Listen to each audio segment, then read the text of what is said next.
پھر 2 رکوع کے بعد تھا تبارک الذی ان شاء جعل لک، اور یہ تیسری مرتبہ ہے تبارک الذی۔ اس صورت میں 3 دفعہ لفظ تبارک آ گیا، اور ویسے 29ویں پارے کا آغاز بھی تبارک الذی بیدہ الملک وہو علی کل شیء قدیر۔ تو اس سب کا معنی کیا ہے؟ برکت دینے والا۔ تو گویا اللہ اپنا تعارف کراتے ہیں کہ رحمان کون ہے؟ وہ ذات جو چیزوں میں برکت عطا فرماتا ہے، ان میں اضافہ عطا فرماتا ہے۔ جعل فی السماء بروجا، وہ اللہ جس نے آسمان میں برج بنائے۔ برکت دینے والی وہ ذات ہے کہ جس نے آسمان میں برج بنائے۔ وجعل فیہا سراجا، اور آسمانوں میں اس نے چراغ روشن کیا۔ وقمرا منیرا، اور روشنی دینے والا چاند اللہ نے بنایا۔ تو 3 چیزیں اللہ تعالیٰ نے یہاں ذکر فرمائیں جن کا تعلق آسمان سے ہے، لیکن آسمان کا معنی بلندی ہوتا ہے، جیسے کہ جب آپ کو ذکر کیا کہ ہر اوپر کی چیز کو سما کہتے ہیں، عربی میں ہر اوپر کی چیز کو سما کہتے ہیں۔ تو اس سے وہ آسمان مراد نہیں جو جس کو ہم آسمان کہتے ہیں جو 7 آسمان ہیں، بلکہ یعنی اوپر فضا میں، اس لیے کہ یہ جتنی چیزوں کا ذکر ہے یہ آسمان سے نیچے ہیں، آسمانوں کے اندر نہیں، آسمان سے نیچے ہیں، سورج بھی، چاند بھی اور برج بھی۔ اب یہ کہ برج کیا ہے؟ تو بروج برج کی جمع ہے، اور برج کہتے ہیں قلعے کو۔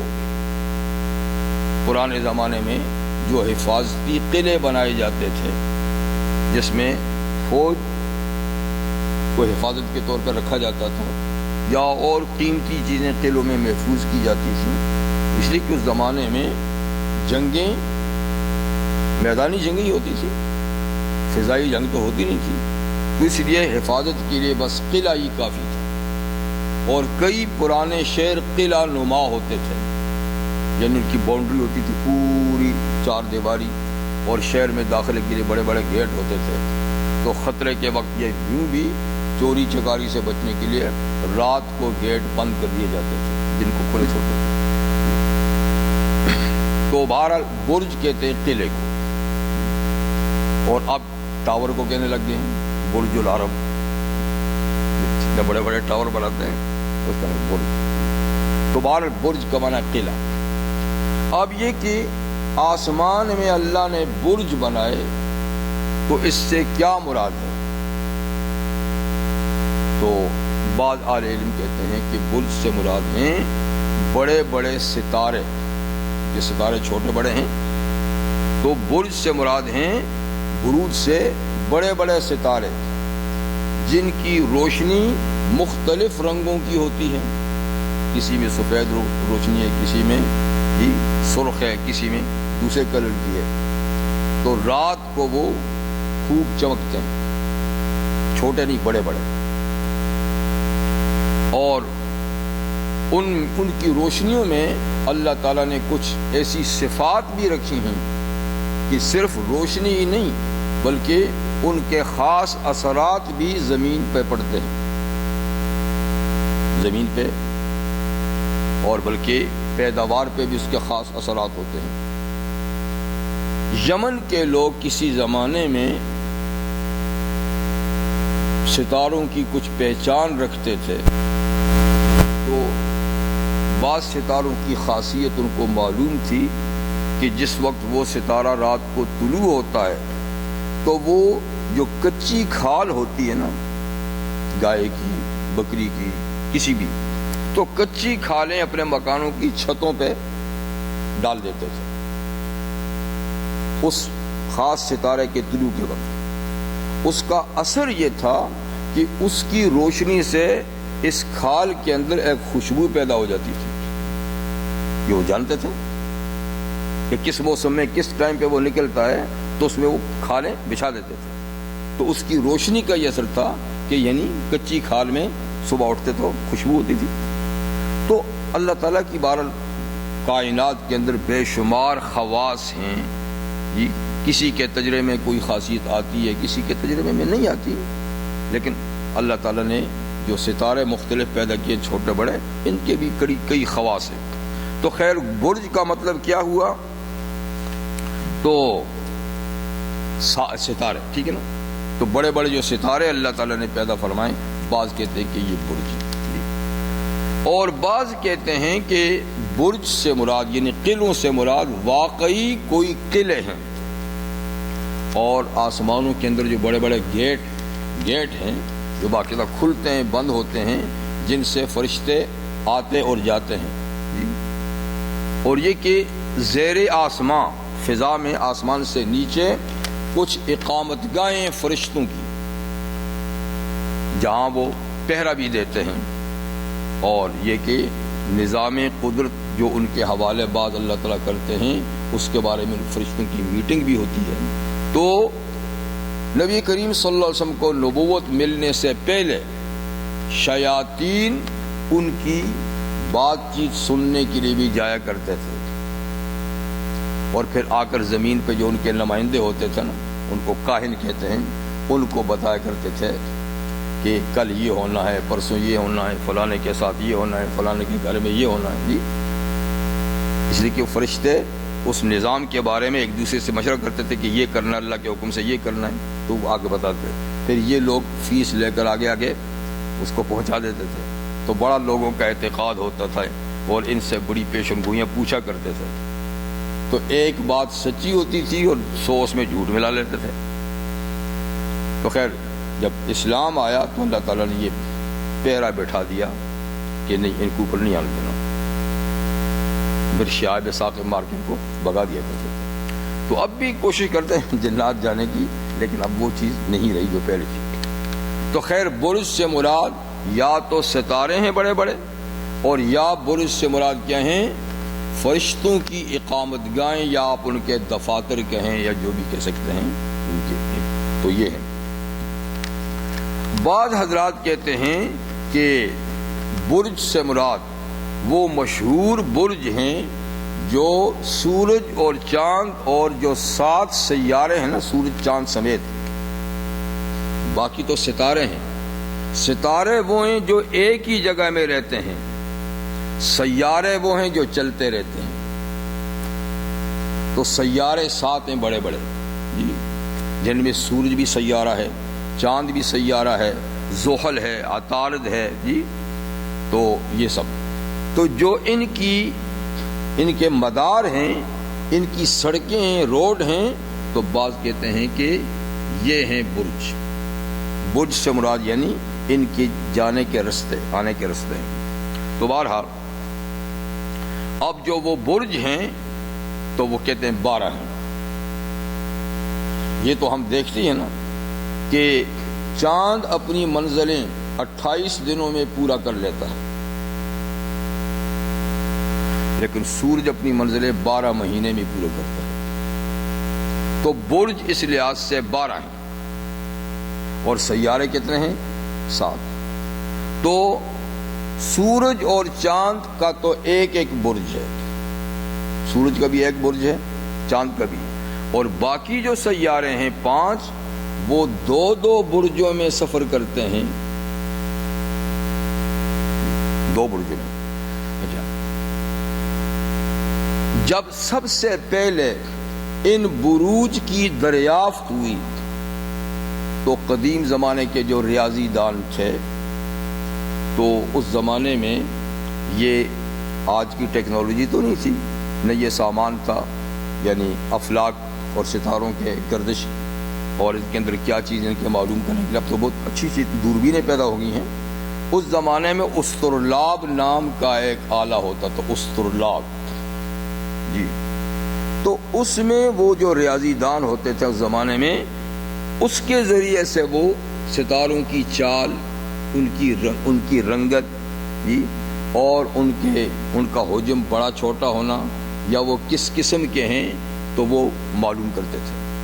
تو سب سے پہلے جو استرلاب کے ذریعے سے ریاضی دانوں نے ان 12 برجوں کو دریافت کیا تو جو اس وقت شکل ان کو ان کی نظر آئی اس شکل پہ انہوں نے ان کے نام یعنی رکھے.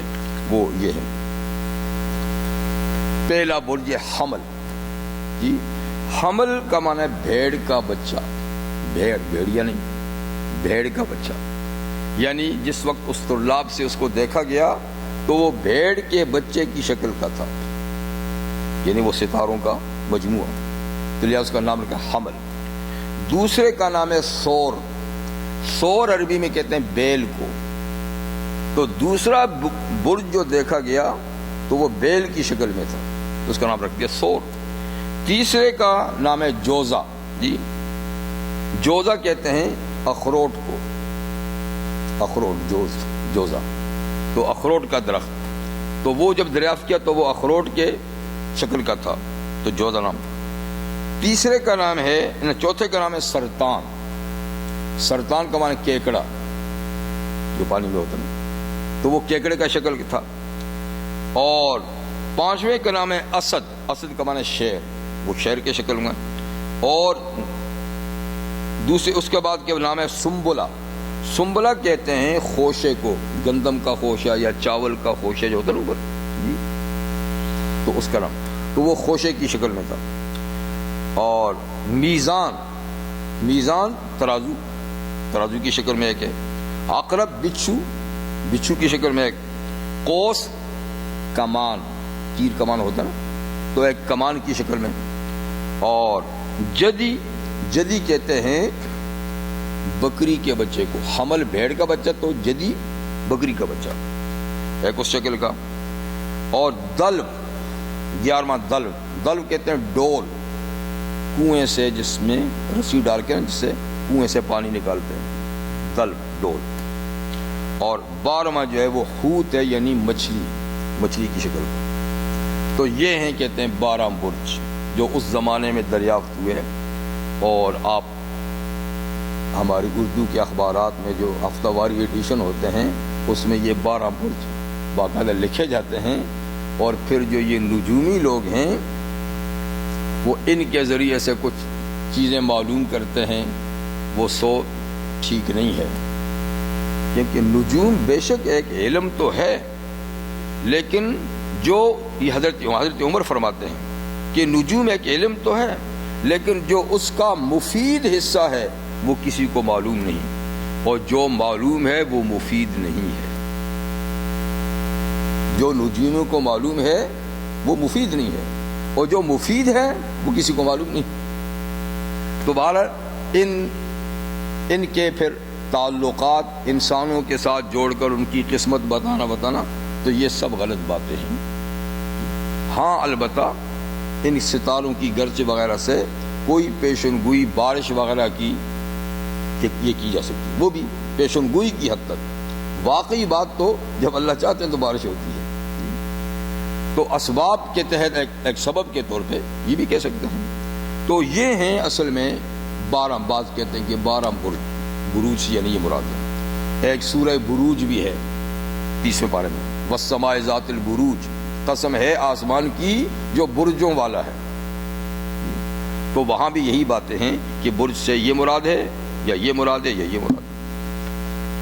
اچھا، میں نے عرض کیا کہ یہ 12 برج ہیں، اور برج کا مطلب یہ ہے کہ 7 سیارے ان میں چلتے ہیں، یہ ان کے رستے ہیں. اور سورج اور چاند کا تو ایک ایک برج ہے.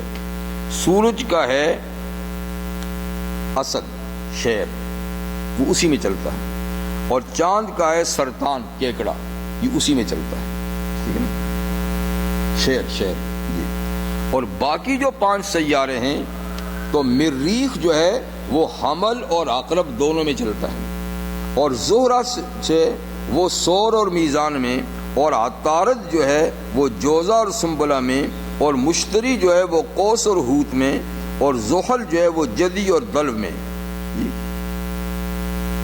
کہ 5 ان کے 2 ہیں، سورج اور چاند کے ایک ایک. تو چلیے یہ ایسی بات ہے کہ اس کا تفسیر سے تو خاص تعلق نہیں تھا، لیکن میں نے ذکر کر دیا.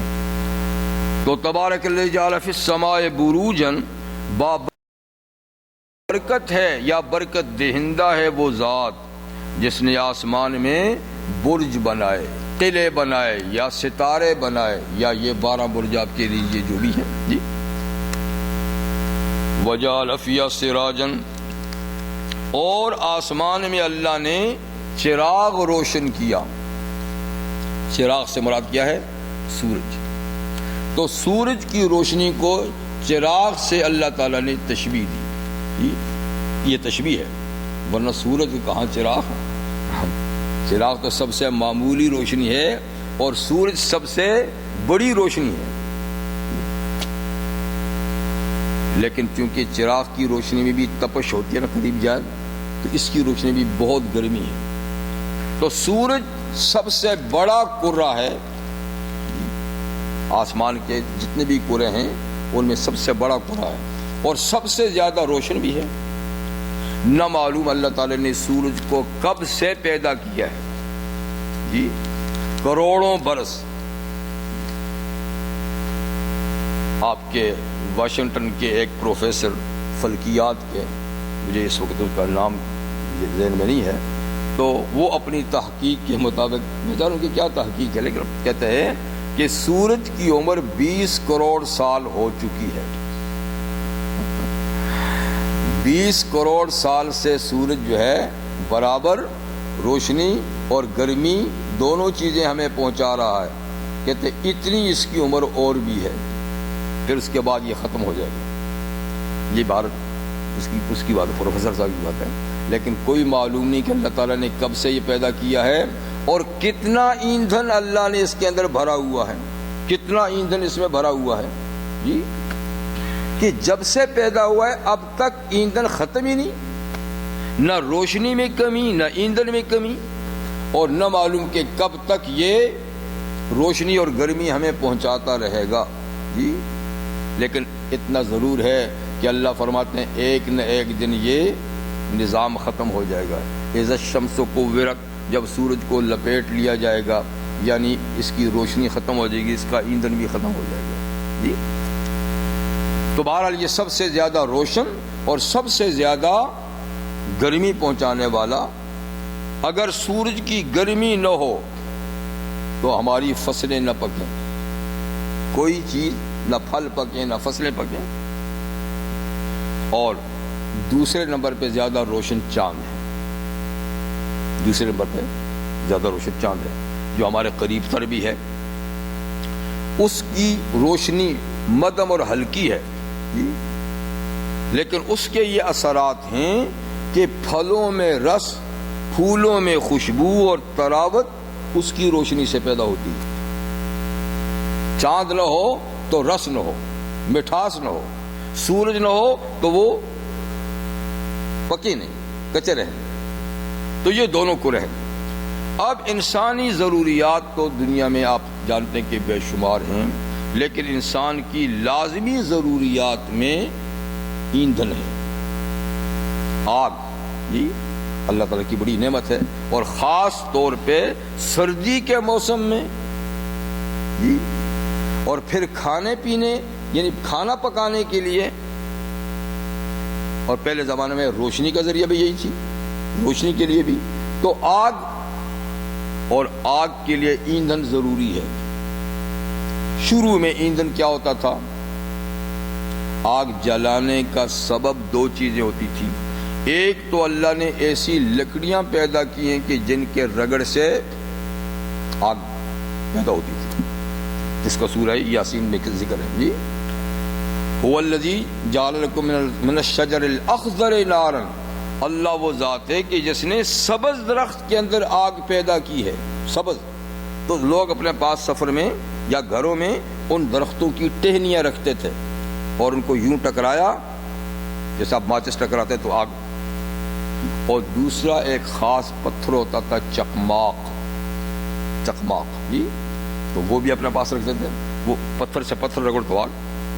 تو یہ تو آگ پیدا کرنے کے، پھر آگ جلانے کے لیے لکڑی ہوتی تھی، لکڑیوں کی آگ جلائی جاتی تھی۔ لیکن انسانی تمدن پھیلا تو کئی علاقوں میں لکڑی کی قلت پیدا ہوگی جی، خاص طور پہ شہروں میں جب قلت پیدا ہو گئی تو اللہ تعالی نے اس کا متبادل کوئلہ پیدا کر دیا زمین سے، تو کوئلہ بطور ایندھن کے استعمال ہوا گھروں میں بھی، اور بڑے بڑے کارخانوں کی بھٹیاں اس سے روشن ہونے لگی، ریل کے انجن اس سے چلنے لگے، تو بڑا مفید، لیکن آخر اس کے ذخائر بھی محدود ہے، اب تک نکل رہا ہے لیکن ذخائر پھر بھی محدود ہیں، تو اللہ تعالیٰ نے اس کے بعد گیس اور بجلی عطا فرما دی۔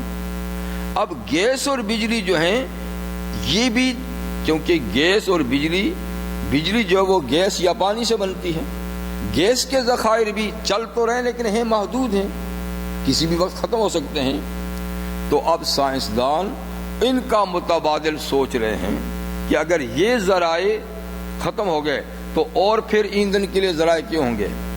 تو اب یہ ہے کہ سب سے بڑا ذریعہ سورج ہے،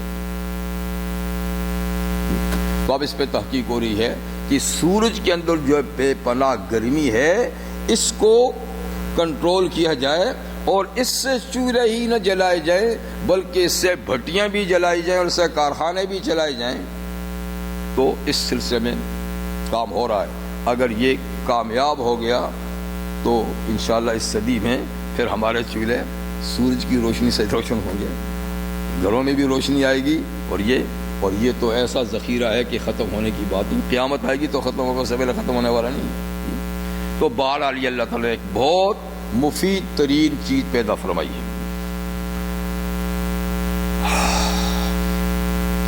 وَهُوَ الَّذِي جَعَلَ اللَّيْلَ وَالنَّهَارَ خِلْفَةً لِمَنْ أَرَادَ، یہ بھی اللہ تعالیٰ اپنی معرفت کرا رہے ہیں کہ تم رحمان کو نہیں پہچانتے، اس نے تو آسمان میں قلعے بنائے ہیں، اس نے تو سورج اور چاند پیدا کیے ہیں، رحمان تو وہ ذات ہے، رحمان جو ہر چیز میں برکت پیدا کرتا ہے، رحمان تو وہ ذات ہے۔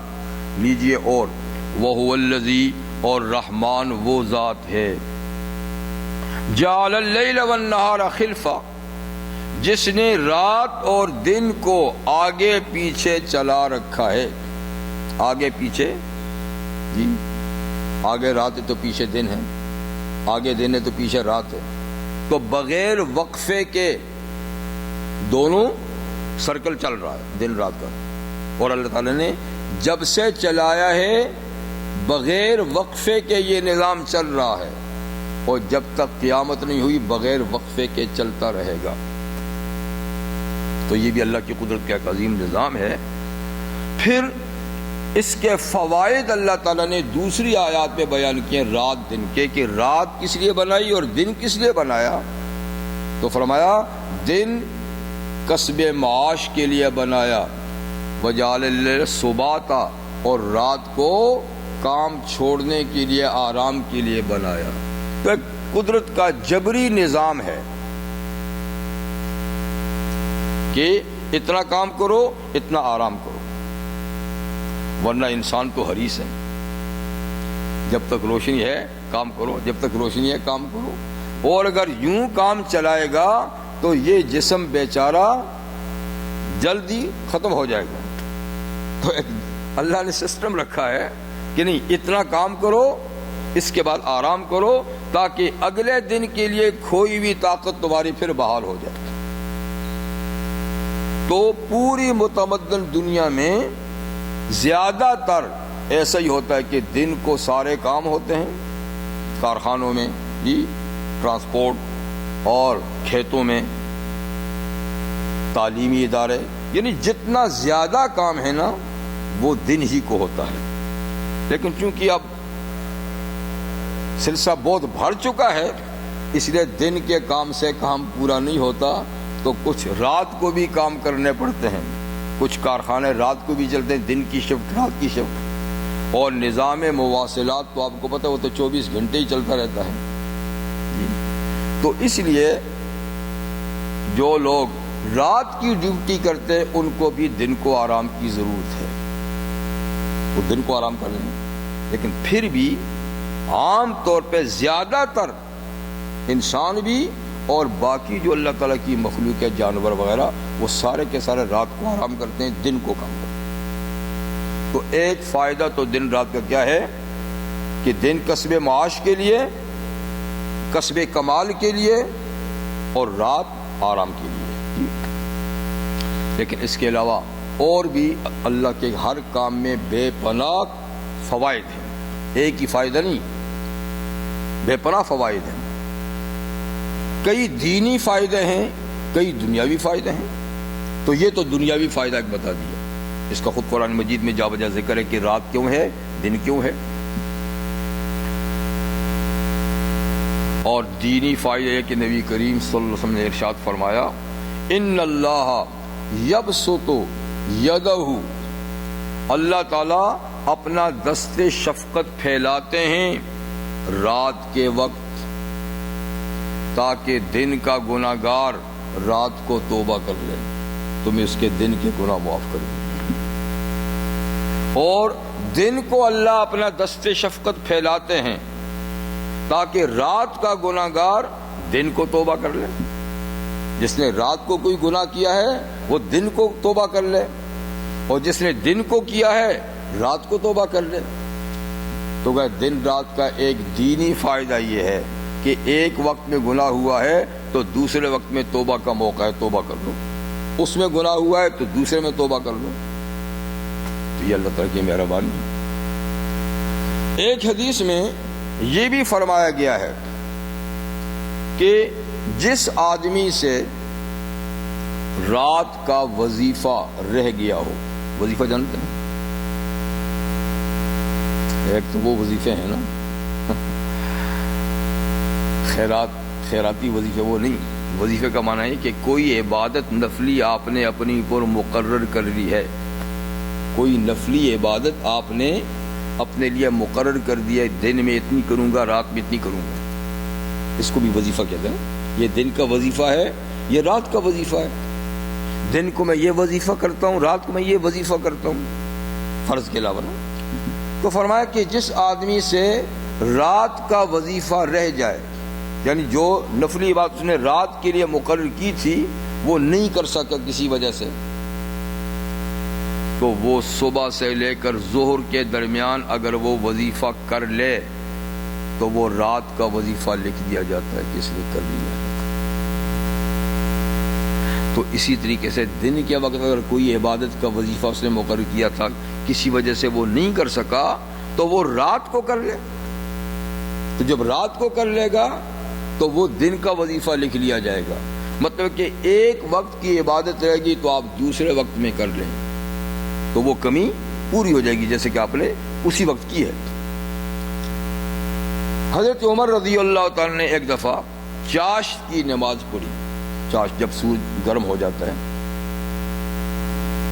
جی نہیں، 9 بجے کے بعد، 9 بجے سے لے کر زور کے وقت تک چاشت کا وقت ہوتا ہے۔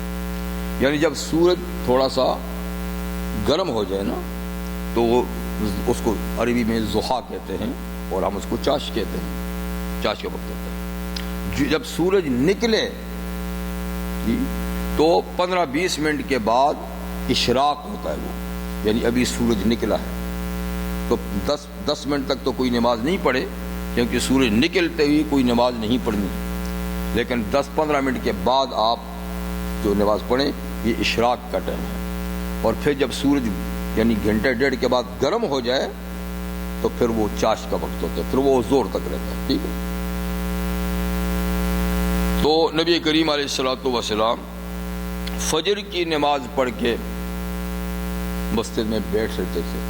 کچھ صحابہ اکرام خواب دیکھتے تو آپ کو بتاتے ہیں، اس کی تعبیر کرتے، آپ نے خود خواب دیکھا ہوتا وہ بتاتے، صحابہ کو اس کی تعبیر بتاتے، اور کوئی گفتگو ہوتی یا ذکر و اذکار میں مصروف ہوتے تو سورج طلوع ہونے تک اسی طریقے سے رہتے تھے۔ جب سورج طلوع ہوتا تو 10-15 منٹ کے بعد حضور نے فرمایا کہ جو آدمی 2 رکعت نماز پڑھے تو اس کو ایک مقبول حج اور عمرے کا ثواب ملتا ہے ان 2 رکعتوں پر جو اشراق کے وقت، ٹھیک ہے۔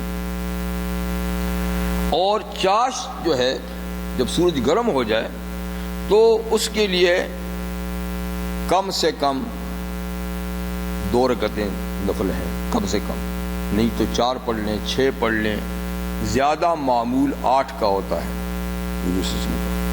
8 پڑھ لیتے تھے، کیونکہ نفلی عبادت میں کوئی اتنی پابندی نہیں ہے، آپ کے پاس جتنا وقت ہے 2 پڑھیں، 4 پڑھیں، 6 پڑھیں، 8 پڑھیں، تو یہ چاش کی نماز ہوتی ہے۔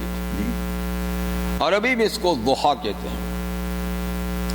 اور ایک نفلی نماز جو مغرب کے بعد پڑھی جاتی ہے، مغرب کی سنتوں کے بعد 6 رکعت کم سے کم یا 20 رکعت زیادہ سے زیادہ، تو اس کو ہم لوگ تو اوابین کہتے ہیں، صلاۃ الاوابین، لیکن دراصل حدیث میں زیادہ تر اوابین چاش کی نماز کا نام ہے، چاش کی نماز کا نام صلاۃ الاوابین ہے، لیکن ہمارے ہاں مشہور ہے کہ مغرب کے بعد کے نوافل اوابین ہیں۔ چلو یہ تو نام کی بات ہے، کچھ بھی ہو، تو چاش کی نماز جو ہے حضرت عمر رضی اللہ عنہ نے کچھ لمبی پڑھی، یعنی جو ان کو کوئی معمول ہوگا اس سے ہٹ کے پڑھی، تو کسی نے کہا کہ حضرت آج تو آپ نے چاش کی نماز بڑی لمبی پڑھی، یعنی زیادہ رکعتیں پڑھی، تو آپ نے فرمایا دراصل مجھ سے رات کو کچھ وظیفہ رہ گیا تھا نماز کا، اس کو میں نے ابھی یہاں پورا کیا، اس کو اس وقت پورا کیا۔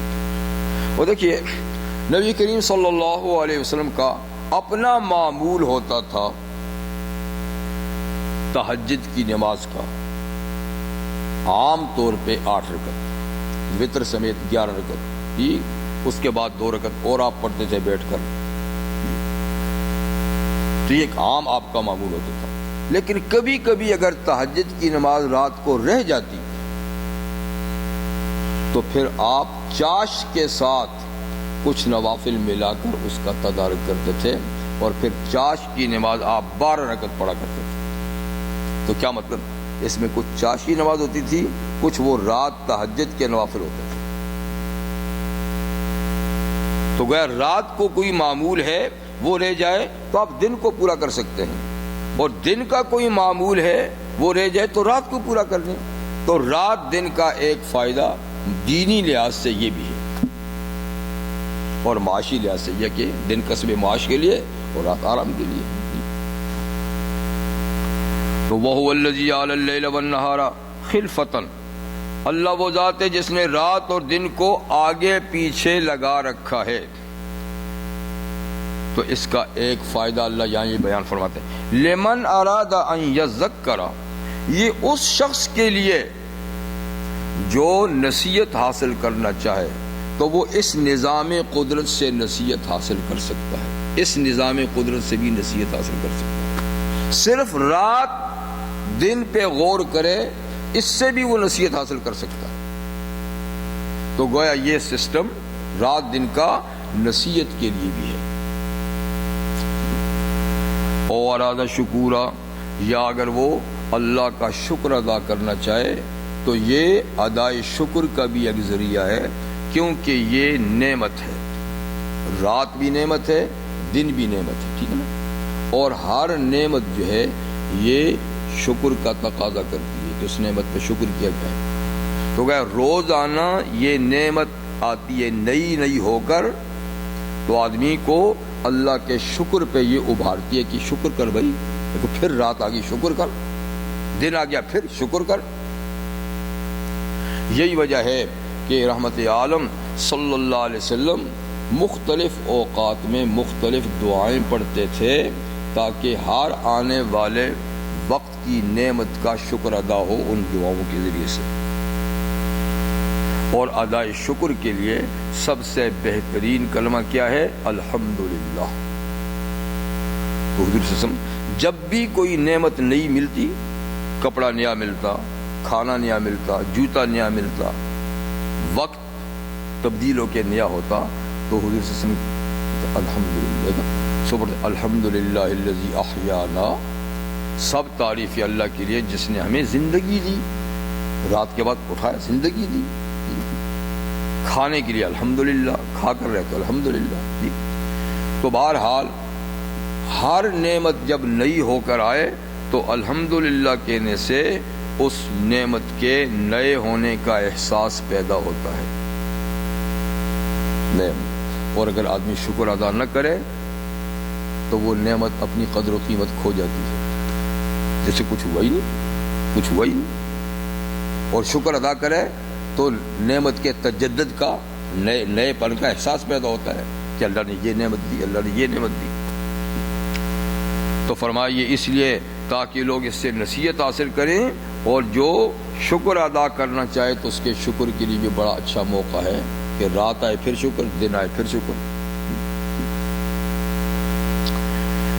یہ تو رحمان نے اپنی، یعنی اللہ تعالیٰ نے اپنی پہچان کرائی نا چند باتیں ذکر کر کے۔ اب اس کے بعد 14 صفات ہیں مومنوں کی، یہ آپ اور ہم سب کے لیے قابل توجہ بات ہے کہ اب یہاں سے لے کر سورت کے آخر تک اللہ تعالیٰ نے اپنے محبوب اور پیارے بندوں کی 14 صفات بیان کی۔ اب دیکھنا یہ ہے کہ یہ صفات ہم میں کتنی ہیں، سب ہیں تو الحمدللہ جی، اور کم ہیں تو پوری کرنے کی کوشش کی جائے، تاکہ جو اللہ تعالیٰ نے اپنے مخصوص بندوں کی صفات بیان کی ہیں، تاکہ یہ صفات ہمارے اندر ہونی چاہیے، تاکہ ان کے ذریعے سے ہم اللہ تعالیٰ کے محبوب بندے بن سکیں۔ تو بڑی توجہ کے ساتھ آپ ان صفات پہ غور کیجیے۔ اللہ تعالیٰ نے اپنے بندوں کے لیے یہاں لفظ ذکر عباد الرحمن و عباد الرحمن، اور رحمان کے بندے، کیونکہ بات رحمان کی تھی نا اوپر، وہ کہتے ہیں رحمان کون ہوتا ہے، تو پہلے بتایا کہ رحمان کی یہ صفات ہیں، اب فرماتے ہیں کہ رحمان کے بندوں کی یہ صفات ہیں۔ تو وہ عباد الرحمن، اللہ کے بندے، تو ایک اللہ کے بندہ ہونا اس لحاظ سے کہ خدا نے سب کو پیدا کیا ہے بندگی کے لیے، تو سارے انسان، سارے جنات اور سارے ملائکہ عباد الرحمن ہیں، اس لیے کہ اللہ تعالیٰ نے پیدا ہی تو عبادت کے لیے کیا ہے، وہ عبادت کریں نہ کریں ہیں عباد الرحمن ہیں۔ لیکن یہاں جن کو عباد الرحمن کا، یہ وہ ہے جو اس مقصد کو پورا بھی کر رہے ہیں، جس مقصد کے تحت ان کو پیدا کیا ہے اس مقصد کو وہ پورا بھی کر رہے ہیں۔ تو مقصد کے لیے جو بنایا تو سب عباد الرحمن ہیں، اور مقصد کو جو پورا کر رہے ہیں یہاں وہ بنا۔ تو ان کی کتنی صفات ہیں یہاں پر؟ 40۔ وہ عباد الرحمن، اور اللہ کے بندے، رحمان کے بندے، الذین، وہ ہیں کہ جن کی پہلی صفت یہ ہے یمشون علی الارض ہولا، یمشون علی الارض، وہ زمین پہ جب چلتے ہیں تو تواضع سے چلتے ہیں، آہستگی سے چلتے ہیں، جھک کر چلتے ہیں، اکڑ کے نہیں چلتے۔ رحمان کے بندے متواضع ہیں، متکبر نہیں۔ ان کی چال، ان کی رفتار بتاتی ہے کہ یہ کسی کے بندے ہیں۔ تو ہولن کا معنی ہوتا ہے نا آہستگی کے ساتھ چلنا۔ اب آہستگی سے کیا مراد ہے؟ بیماروں کی طرح، کیونکہ سب سے زیادہ آہستہ تو بیمار چلتے ہیں نا، پاؤں کھینچ کھینچ کے چلتے ہیں، چل نہیں سکتے ہوتے۔ یا پھر آدمی تیز چلتا ہے، دوڑتا جاتا ہے، تو دوڑ کے جانا اور بالکل پاؤں کھینچ کے جانا یہ دونوں مطلوب نہیں ہیں، کیونکہ پاؤں کھینچ کے جانا یہ مریضوں کی چال ہے، اور اکڑ کے اور دوڑ کے جانا متکبر کی چال ہے، عباد الرحمن کی چال نہیں۔ عباد الرحمن کی چال کیا ہے؟ ہونا، آہستگی، تواضع، جھک کر۔ رحمت للعالمین صلی اللہ علیہ وسلم کے بارے میں آپ کے شمائل میں ہے کہ آپ بھرپور پاؤں رکھ کے چلتے تھے، جب چلتے تو پاؤں پورے کا پورا وزن کے ساتھ زمین پہ رکھتے تھے، اور قدرے جھکے ہوئے، یوں نہیں، قدرے جھک کر جاتے تھے، اور نہ دوڑ کے چلتے تھے نہ مریض کی طرح، درمیانی چال۔ سورہ لقمان میں اللہ تعالیٰ نے فرمایا، حضرت لقمان نے اپنے بیٹے کو جو نصیحت کی تو ان نصائح میں ایک یہ بھی کی، وقصد فی مشیک، کہ بیٹا اپنی رفتار میں درمیانی رفتار اختیار کر۔ اقتصاد کہتا ہے نا، اقتصاد، درمیانی چال کو، نہ تیز نہ آہستہ۔ وقصد فی مشیک، تو گویا ہونن سے مراد کیا ہے؟ وقصد فی مشیک، نہ مریض کی طرح چلو نہ اکڑ کے دوڑ کے چلو، درمیان۔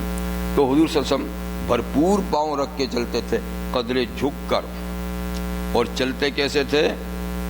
کأنما ینحط من السبب، جیسے کہ بلندی سے آدمی پستی کی طرف اترتا ہے نا، اونچی جگہ سے جب نیچے کی طرف آتا نا تو دیکھیے بس اس طرح میدانی جگہ میں بھی ایسے چلتے تھے، اوپر جانا تو بھی ایسے ہی چلتے تھے، اوپر سے اتر تو بھی ایسے چلتے تھے۔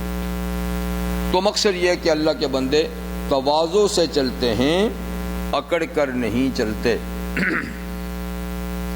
اور تواضع سے کیوں نہ چلیں؟ اس لیے کہ اللہ نے جس چیز سے ان کو بنایا ہے وہ خود سراپا تواضع ہے۔ مٹی سے تو بنایا ہے، مٹی سے زیادہ اور متواضع چیز کیا ہو سکتی ہے؟ جو چیز چاہے آپ مٹی پہ ڈال دیں، کوئی انکار کرتی ہے؟ میں قبول نہیں کرتی جی۔ پھول ڈال دو تو قبول ہے، گندگی ڈال دو تو قبول ہے، کبھی مٹی نے انکار کیا کہ میں یہ؟ تو یہ جو پیدا ہی متواضع چیز سے ہے اس کی شایان شان ہے ہی تواضع ہے۔ ہاں کسی دھات سے خدا نے بنایا ہوتا، ہمیں لوہے سے بنایا ہوتا، تانبے سے بنایا ہوتا، پتھر سے بنایا ہوتا تو جی تخلیق ہی ایسی ہے، لیکن مٹی سے بنایا ہے تو اسی لیے کسی نے کہا ہے فَكُنْ أَرْضًا فَكُنْ أَرْضًا لِيَنْبُتَ فِيكَ وَرْدٌ، اے انسان تو مٹی بن جا، زمین بن جا، تاکہ تیرے اندر گلاب کے پھول کھلے۔ فَإِنَّ الْوَرْدَ مَنْبَتُهُ التُّرَابُ، اس لیے کہ گلاب کے پھولوں کی جائے پیدائش مٹی ہے۔ پتھر پہ پھول نہیں اگتا، دھات پہ پھول نہیں اگتا، مٹی اور نرم مٹی میں پھول اگتا ہے، پھل بھی لگتا ہے۔ تو یہ ہے تواضع، انسان کی شایان شان تواضع ہے۔ اللہ کو بندگی تواضع ہی پسند ہے، اور فرماتے حضور صلی اللہ علیہ وسلم من تواضع للہ رفع اللہ، جو اللہ کے لیے جھکتا ہے خدا خود اس کو اٹھاتا ہے، لیکن جو اٹھتا ہے تو اللہ پھر اس کو سر نگو کرتا ہے، گرا دیتا ہے۔ تو عباد الرحمن کی پہلی صفت کیا ہے؟ زمین پہ تواضع سے چلنا، آہستگی سے چلنا، جھک کر چلنا۔ دوسری وَإِذَا خَاطَبَهُمُ الْجَاهِلُونَ قَالُوا سَلَامًا، اور جب اللہ کے بندوں سے جاہل اور نادان لوگ مخاطب ہوتے ہیں، اس کو اپنی جہالت میں کھینچنا چاہتے ہیں، اپنی جہالت کی باتوں میں الجھانا چاہتے ہیں، تو وہ الجھتا نہیں ہے۔ وَقَالُوا سَلَامًا، اور سلام کر کے وہاں سے نکل جاتا ہے۔ مطلب ہے کہ وہ جاہلوں کے ساتھ الجھتا نہیں، ان سے بحث مباحثہ نہیں کرتا، اس لیے کہ جاہل سے بحث کرو گے تو آپ خود بھی جاہل بن جائیں گے، تو بحث کا فائدہ کیا ہوا؟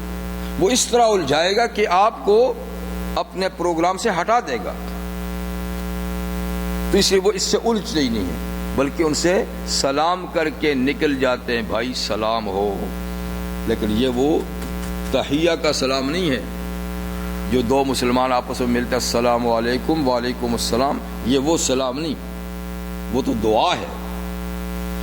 اس سلام کا نام سلام متارکت، یعنی چھوڑنے کا سلام، چھوڑنے کا سلام، یعنی میں آپ سے الجھتا نہیں ہوں، میں آپ سے بحث نہیں کرنا چاہتا، السلام علیکم، میں یہ جا رہا ہوں، السلام علیکم۔ تو اس کو سلام متارکت کہتے ہیں، یعنی علادگی کا سلام۔ تو مطلب ہے کہ وہ جاہلوں سے الجھتے نہیں، وہ الجھانا چاہیں تو سلام کر کے گزر جاتے ہیں، اس لیے کہ ان کے ساتھ بحث کریں گے، الجھیں گے تو ان کو بھی جہالت کرنی پڑے گی۔ تو دو صفتیں ہوں گی، زمین پہ چلتے ہیں تواضع سے اور جاہلوں اور نادانوں سے الجھتے نہیں۔ تیسری صفت والذین یبیتون لربہم سجدا وقیاما، اور رحمان کے خاص بندے وہ ہیں یبیتون، بات یبیتو کا معنی ہوتا ہے رات بسر کرنا، رات بسر کرنا، اسی سے بیت ہوتا ہے، بیت کا معنی گھر، یعنی جہاں آدمی رات بسر کرتا ہے۔ تو یبیتون، رحمان کے بندے وہ ہیں جو رات بسر کرتے ہیں، ان کی رات کٹتی ہے، ان کی رات گزر ہوتی ہے۔ کیسے؟ لربہم، اپنے رب کے سامنے، اپنے رب کے سامنے ان کی رات گزرتی ہے۔ کیسے؟ سجدا وقیاما، سجدہ کرتے ہوئے، قیام کرتے ہوئے۔ یا تو ساری رات ہی وہ سجدے قیام میں گزار دیتے ہیں، یا رات کا بیشتر حصہ سجدے اور قیام میں۔ تو سجدے اور قیام سے مراد ہے نماز، اس لیے کہ سجدہ اور قیام یہ دو نماز کے رکن ہیں۔ تو کبھی ایک رکن ذکر کر کے پوری نماز مراد ہوتی ہے، کبھی دو رکن ذکر کر کے پوری نماز۔ تو یہاں دو رکن یعنی رکنوں کا ذکر ہے، سجدہ اور قیام۔ تو نماز کے اس کے علاوہ اور 4 ارکان ہیں، تو کل نماز کے ارکان کتنے ہیں؟ 6۔ ان میں سے 2 کا ذکر ہو گیا۔ قیام یعنی کھڑا ہونا، اگر کسی کو عذر نہیں، بیمار نہیں، تو قیام کے بغیر نماز نہ ہوگی، کیونکہ نماز میں رکن ہے۔ اس قیام سے پہلے کون سا رکن ہے؟ تکبیر تحریمہ، جو سب سے پہلے جہاں سے نماز سٹارٹ ہوتی ہے، جو سٹارٹ ہوتی ہے نیت سے، لیکن نیت رکن نہیں ہے، شرط ہے۔ یہ اصطلاح کا فرق ہے، یعنی جو چیزیں نماز سے پہلے ضروری ہیں نماز کے لیے، ان کو نماز کی شرط کہتے ہیں، ان کا درجہ بھی فرض کا ہے۔ اور جو چیزیں نماز کے اندر ضروری ہیں ان کو رکن کہتے ہیں۔ تو نیت یہ شرط ہے، جیسے وضو شرط ہے، کپڑے کا پاک ہونا شرط ہے، قبلے کی طرف منہ کرنا شرط ہے، وقت کا ہونا شرط ہے۔ یعنی نماز سے پہلے یہ چیزیں ضروری ہیں، فرض کا درجہ ہے، لیکن نماز کے اندر تکبیر تحریمہ سب سے پہلے جو اللہ اکبر کہتے ہیں یہ فرض ہے۔ بعد کی تکبیریں سنت ہے، رکوع میں جاتے وقت، سجدے میں جاتے وقت، سجدے سے اٹھتے وقت، دوسری رکعت کے لیے اٹھتے وقت، وہ سنت ہے، لیکن پہلی تکبیر یہ فرض ہے۔ تو یہ پہلا رکن ہو گیا۔ دوسرا رکن کیا ہے؟ قیام، کھڑا ہونا۔ ہاتھ باندھنے سنت ہے، ہاتھ اٹھانے بھی سنت ہے، لیکن تکبیر یہ فرض کہیں یا رکن کہیں، ایک بات جی۔ تو پہلی تکبیر ہوگی، دوسری کیا ہوگی؟ قیام، کھڑا ہونا۔ تیسرا رکن کیا ہے؟ قرات، قرآن مجید کا پڑھنا، قرآن مجید کا۔ تو کوئی حصہ بھی قرآن مجید کا پڑھنا قیام کی حالت میں یہ کیا ہے؟ رکن ہے۔ لیکن سورۃ الفاتحہ کا پڑھنا واجب ہے، اور اس کے ساتھ کچھ اور سورت یا آیتیں ملانی وہ بھی واجب ہیں، لیکن دونوں میں سے کسی ایک کا کرنا رکن ہے۔ رکوع میں جانا رکن ہے، دونوں سجدے رکن ہیں، اور آخری قاعدہ 4 رکعتوں میں آخری 2 میں وہی ایک ہے، وہ بھی رکن ہے۔ یہ ارکان ہے۔ باقی کئی چیزیں واجب ہیں، کئی چیزیں سنت ہیں، کئی چیزیں مستحب ہیں۔ تو یہاں مطلب ہے کہ 2 چیزیں ذکر کی، قیام اور سجدہ۔ قیام سب سے نماز کی ابتدا ہے، کیونکہ کھڑے ہو کر نماز شروع کی جاتی ہے نا، اور سجدہ یہ تواضع کی انتہا ہے۔ تو تواضع کی ابتدا کیا ہے؟ کسی کے سامنے 10 بسپا کھڑے ہونا، یہ پہلا سٹیپ ہے۔ دوسرا کمر کا جھکانا، تیسرا ناک اور پیشانی کسی کے قدموں میں مٹی پہ رکھنا، یہ سب سے آخری حد تواضع ہے۔ ایک بندے کے پاس اس سے زیادہ تواضع کی کوئی چیز نہیں کہ اپنی ناک اور پیشانی خاک پر رکھے، جی، چونکہ یہ انتہائی درجے کی تواضع ہے، اس لیے یہ عبادت ہے اور یہ اللہ کے بغیر کسی کی جائز نہیں۔ عبادت کا سجدہ تو کبھی بھی اللہ کے سوا کسی کا نہیں ہوا، لیکن سلام کا سجدہ پہلی امتوں میں ہوتا تھا، سلام کا سجدہ، لیکن اس شریعت میں وہ بھی حرام ہے۔ سلام کے لیے بھی جھکنا رکوع یا سجدہ میں حرام ہے۔ تو اس لیے اللہ تعالیٰ نے یعنی ابتدائی تواضع اور انتہائی تواضع جو نماز میں ہے دونوں کا ذکر کیا کہ ان کی رات گزر جاتی ہے کس میں؟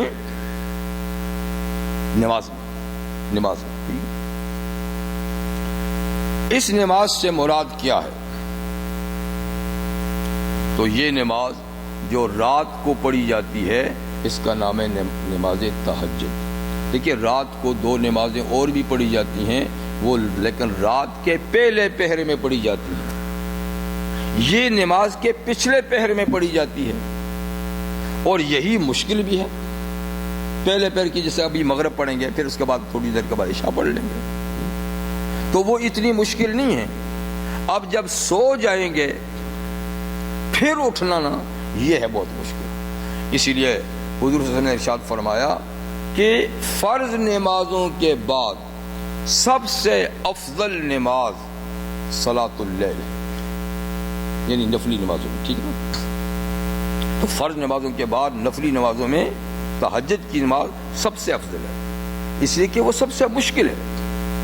تو سجدم و قیامہ سے وہی نماز مراد ہے۔ اس کے اللہ تعالیٰ نے دوسری جگہ میں ذکر فرمایا وَمِنَ اللَّيْلِ فَتَہجد بِهِ نَافِلَةً لَكَ، کہ محمد صلی اللہ علیہ وسلم وَمِنَ اللَّيْلِ، رات کے وقت، فَتَہجد بِهِ، آپ اٹھ۔ اصل میں تہجد کا معنی ہوتا ہے سو کر اٹھنا، سو کر، تہجد کا معنی کیا ہے؟ سو کر اٹھنا، لیکن سو کر اٹھنے کے بعد جو نماز پڑھی جاتی ہے پھر اس کا نام ہے نماز تہجد، اس نماز کا نام ہے نماز۔ تو ایک اور آیت میں اللہ تعالیٰ نے فرمایا سورہ سجدہ میں تتجافى جنوبهم عن المضاجع يدعون ربهم خوفا وطمعا ومما رزقناهم ينفقون۔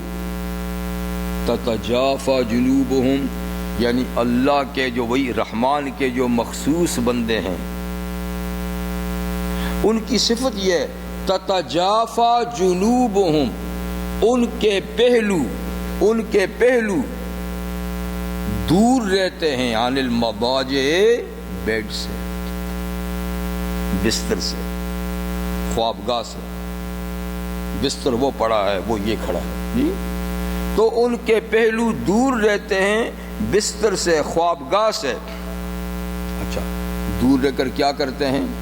یعنی کہ یہاں بستر پہ نہیں سوتے تو نیچے سوتے ہیں؟ نہیں، یدعون ربہم، دور رہ کر وہ اپنے رب کو پکارتے ہیں، اور رب کو کیسے پکارتے ہیں؟ خوفا و طمعا، اس کی عظمت کا خوف کھاتے ہوئے، اس کی رحمت کی امید لگاتے ہوئے۔ تو خوف اور امید کے ملے جلے جذبات لے کر وہ اس کو یاد کرتے ہیں، اس کو پکارتے ہیں، اس کی عبادت میں مصروف ہوتے ہیں۔ یہ تو ان کی صفت ہے نماز کی۔ وَمِمَّا رَزَقْنَاهُمْ يُنْفِقُونَ، اور جو ہم نے ان کو رزق حلال دیا ہے اس میں سے کچھ اس کے نام پہ خرچ بھی کرتے ہیں۔ تو بدنی عبادت بھی کرتے ہیں، مالی عبادت بھی کرتے ہیں۔ فرمایا جو اتنا مشکل کام انجام دیتے ہیں تو ہم نے ان کے لیے صلہ، بدلہ کیا تیار کیا ہے کسی کو پتہ ہی نہیں۔ فَلَا تَعْلَمُ نَفْسٌ مَا أُخْفِيَ لَهُم مِّن قُرَّةِ أَعْيُنٍ، تو کوئی آدمی نہیں جانتا جو کچھ چھپا رکھا گیا ہے اس کی آنکھوں کے ٹھنڈک کا سامان. جب اس کو دیکھے گا، اس کا صلہ دیکھے گا، اس کا ثواب دیکھا گا تو اسے مسرت حاصل ہوگی، چین سکون حاصل ہوگا، آنکھیں ٹھنڈی ہوں گی دیکھ کر. جزاء بما کانوا یعملون، اور یہ پورا بدلہ اس کا جو وہ عمل کرتے تھے. انہوں نے رات کو اپنی آنکھوں کو سونے نہیں دیا، ہم ایسا ثواب دیں گے کہ آنکھیں دیکھ کے ٹھنڈی ہو جائیں گی، خوش ہو جائیں گی، یعنی جنت. تو مطلب یہ کہ وہ یہ لوگ اللہ کے رحمان کے بندے وہ ہیں جو رات بسر کرتے ہیں اپنے رب کے سامنے سجدے اور قیام میں، یعنی نماز میں، تہجد کی نماز میں.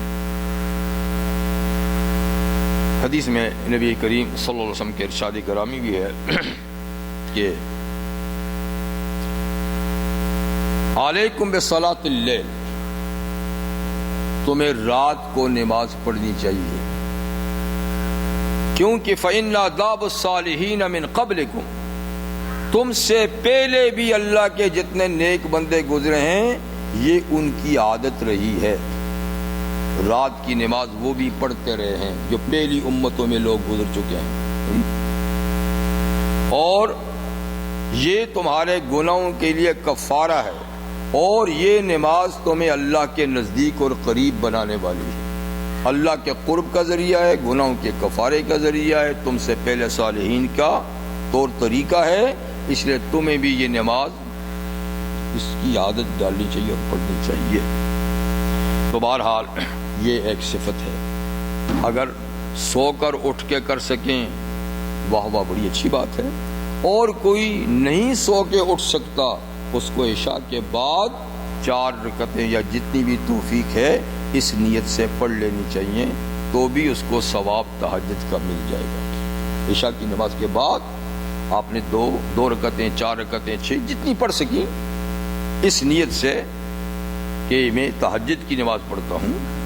نہیں سونا ضروری نہیں ہے، وہ تو عام طور پہ چونکہ سو کر ہی پڑھی جاتی ہے اور آخری پہر میں پڑھی جاتی ہے نا، اس لیے اس کا نام تہجد ہے، ورنہ اس کی وہ کاؤنٹ ہو جاتی ہے عشاء کے بعد، ٹائم اس کا عشاء کے بعد شروع ہو جاتا ہے، تو اس وقت پڑھ لیں تو بھی یعنی ثواب مل جائے گا.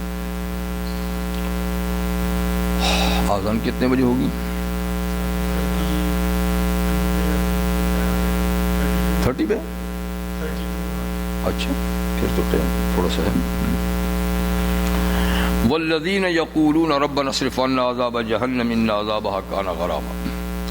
تو کتنی صفات ہوگی جی؟ یمشون علی الارض ہونا 1، اذا خاطم الجاہلون قالوا سلاما 2، یبیتون لرب سجدا وقیاما 3 صفات ہوگی. 4 اور عباد الرحمن وہ لوگ ہیں یقولون جو یہ دعا مانگا کرتے ہیں، یہ اب دعا ہے ان کی، یہ دعا ہے جو کہتے ہیں اپنی دعا میں ربنا اصرف عنا عذاب جہنم، اے اللہ ہم سے عذاب جہنم کو دور کر دیجئے گا، جہنم کے عذاب کو ہم سے دور رکھیے، ہمیں اس کے قریب مت لے جائیے. مطلب یہ کہ وہ عذاب جہنم سے پناہ مانگتے ہیں، اپنی دعاؤں میں جہنم کے عذاب سے پناہ مانگتے ہیں. جیسے کہ ایک اور دعا ہے ربنا آتنا فی الدنیا حسنہ وفی الآخرۃ حسنہ وقنا عذاب النار، وہاں بھی ہے. اور دعاؤں کے ساتھ بھی قرآن مجید میں ہے قنا عذاب النار. نبی کریم علیہ السلام کی کئی دعاؤں میں ہے قنا عذاب النار. تو عذاب جہنم سے پناہ مانگنا یہ بھی خاص ان کی دعاؤں میں سے ایک دعا ہے، اس لیے کہ کامیابی، کامل کامیابی اسی صورت میں ہوگی کہ جب کہ آدمی جہنم کے عذاب سے بچ کر سیدھا جنت پہ چلا جائے. مکمل کامیابی اسی کا نام. ایسے اللہ تعالیٰ نے فرمایا فمن زحزح عن النار وادخل الجنہ فقد فاز. تو دیکھو جو آدمی جہنم سے بچا لیا گیا اور جنت میں پہنچا دیا گیا بس یہ کامیاب ہو گیا. تو کامیابی کی ضمانت یہی ہے کہ جہنم سے بچ کے جنت میں چلا جائے. وہ بھی کامیاب ہیں کہ جو سزا کاٹ کے جائیں گے، لیکن بہرحال سزا تو سزا ہے نا، کوئی معمولی سزا نہیں ہے، دنیا کی کوئی سزا تو نہیں ہے، جہنم کی سزا ہے، تو کوئی آسان بات نہیں۔ اس لیے جہنم کی سزا سے اور نار کے عذاب سے پناہ مانگتے رہنا، یہ بھی ان کی دعاؤں کا ایک خاص حصہ ہے۔ جی کہتے ہیں ان عذابہ کان غراما، ہم اس لیے اے اللہ جہنم کی آگ سے اور عذاب سے پناہ مانگتے ہیں کہ ہمیں دور رکھیے، کیونکہ جہنم کا جو عذاب ہے نا، کان غراما، یہ بالکل لازم ہے، مضبوط اور پکا ہے۔ یہ اگر کسی کو لگ گیا، چھو گیا، اس کی خیر نہیں۔ تو اس لیے ہم دعا کرتے ہیں کہ اس سے ہمیں بچائے رکھے۔ تو یہ ایک دعا ہے۔ تو جنت کی طلب، جہنم سے پناہ، یہ بھی ان کا ایک خاص شیوا اور خاص ان کی دعا ہے۔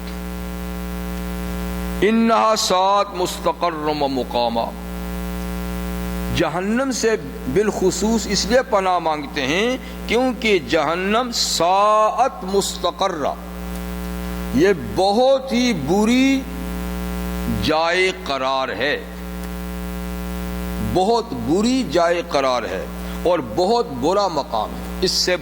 اس سے برا مقام اور ٹھہرنے کی کوئی اور جگہ نہیں۔ سب سے بدترین جگہ ٹھہرنے کی جو ہے وہ کیا ہے؟ تو اس لیے اس سے پناہ مانگتے، اس سے ہمیں بچائے رکھیے، اس کے ہمیں قریب ہی مت جانے دیجیے۔